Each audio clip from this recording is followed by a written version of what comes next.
Hello everyone, this is Dr. Ron Eccles and I want to welcome you back to the 7-Day Physical Challenge, Day 5.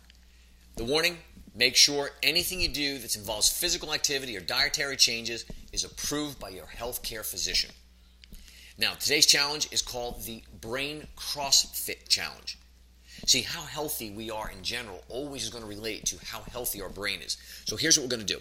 We're going to practice some physical activity today that we've never tried before. And I'm going to give you some suggestions, but let me tell you why I'm doing this. Your brain is a complicated neuronal circuitry, and your brain is constantly either growing or it's stagnated or it's deteriorating. Your choice. So we're going to find ways to stimulate our brain and increase its growth factors, increase our acuity, make sure we're developing our brains on a regular basis, because as we grow older, the tendency is for our brain to actually deteriorate. We want to avoid that. So the Brain CrossFit Challenge will help us do that. Let me give you some examples.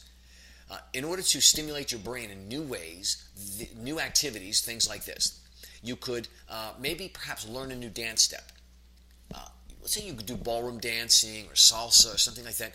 Learning new dance steps, or actually if you don't dance and you're capable of it, take a dance lesson, go somewhere. Learning how to dance involves not only physical and motor coordination, but it also is integrated in new brain patterns of learning. That helps stimulate our brain and make it more fit.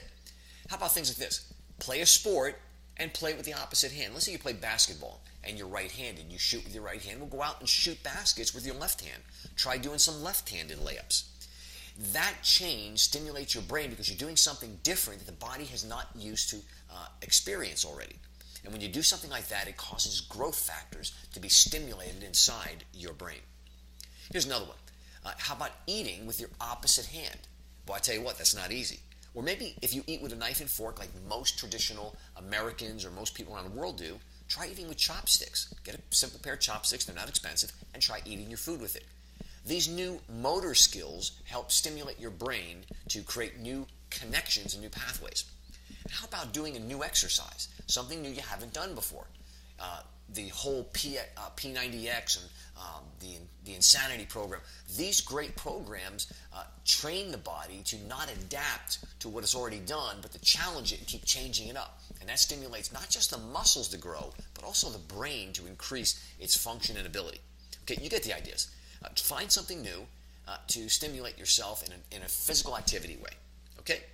And let's see. Oh, one other thing. Oh, gosh, I forgot. Change the way you do your exercise. I'll give you an example. Recently, I've been working at the gym for a long time, and I read an article and it reminded me of something I hadn't been doing in years now.